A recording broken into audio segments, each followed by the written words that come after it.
So that's pretty good. Right. Yeah, and I have to say, I own 7 guns. So right there, I could share around at least 6 guns. You know, that was my favorite article that you wrote for AntiwarRadio.com was I just read the Military Commissions Act, and then I went gun shopping.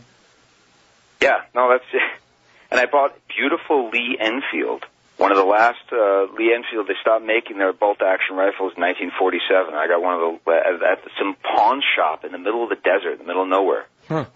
Yeah, that is true. 300 million people, 500, 600 million privately held firearms. Who could ever take this country over, including our own government, in that kind of way? I mean, actually picking a fight in that sense where the rule of law is gone and you know that if they come for you, you're never going to see daylight again. People are going to fight, and they're going to win, you know? I think there's one key element here in that all siege warfare has always succeeded best through starvation tactics.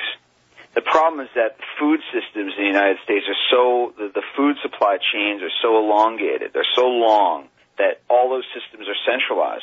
So if you have a centralized government trying to act in a totalitarian capacity, you could snap those systems at any point along the line and cut off entire populations from food if they don't actually have some sort of localized food supply system. So you're going to starve. You can have all the guns and bullets you want, but you starve out people for example, Moab, Utah, where I spend a lot of the year. This is a town that would literally starve to death in a week if it wasn't for the supermarket, because they've destroyed all their local agriculture to build stupid condominiums. So yeah, they would die if federal government decided to cut off that food supply chain. Yeah. So it really doesn't necessarily have to be that hard. I don't know. I got to tell you, I used to really worry about this stuff back when I first learned about it. You know, feels like half my life ago. Maybe it is. But nowadays, my gut tells me, even though I see, you know, like you say, the Main Corps database, the Halliburton contracts to build camps everywhere, and yet my gut tells me that not to worry about this kind of thing, at least for a while. Then again, I've been wrong before. Yeah. Well, I find that as a journalist, I'm wrong a lot, and that's the way it is. But right. Let's hope we're wrong on this one. Let's hope this Main Corps is never implemented to its full purpose. I mean, what I do believe that there is a centralized database on us, on American citizens, and it's massive, and it's computerized to the extent that it is crawling through all the data available out there on us and gathering as much of it as possible. Mm-hmm. I think that's just the way. You know, the bureaucracies, the national security bureaucracy, is to develop this stuff, and they want to use it.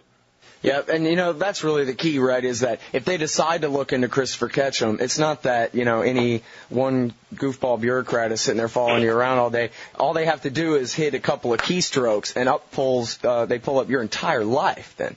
Pretty much. Yeah. Yeah. It's the completeness. You know, Zbigniew Brzezinski wrote a book called Between Two Ages back in the early 1970s, where he talked about he could see it already coming. He said the computer power in the future will be so capable, we'll be able to have instantaneously updatable and instantaneously retrievable files on anyone, and no political power will be able to resist the temptation to implement this. That's right. Yeah, I know that quote. And actually, I had it in my original draft of this article, but it got cut. Oh, really? Yeah, he saw it long ago. Yeah. All right. Well, that's where we're headed, folks. You heard it. It's Christopher Ketcham. It's Radar Magazine. It's just radar.com. They can read it online, right? Radar Online. RadarOnline.com. Christopher Ketcham, he writes for AntiwarRadio.com, Harper's, GQ, The Nation, Salon.com, Mother Jones, Men's Journal, Good Magazine, Radar, and National Geographic, and Counterpunch. And in 2002 was selected as a Livingston Awards finalist for his Salon.com coverage of the 9/11 attacks in New York. Thanks very much for your time today on the show, Chris. All right, thank you. Go back to bed, America. Go back to bed. It is all explained to you now. There should be no question about your government's legitimacy. Go back to bed. Here's American Gladiators. Watch that and shut up. Go back to bed, America. Here's 56 channels of horse shit. Watch that. You're in the land of freedom now. Go back to bed, America. Here's a flag. Go back to bed.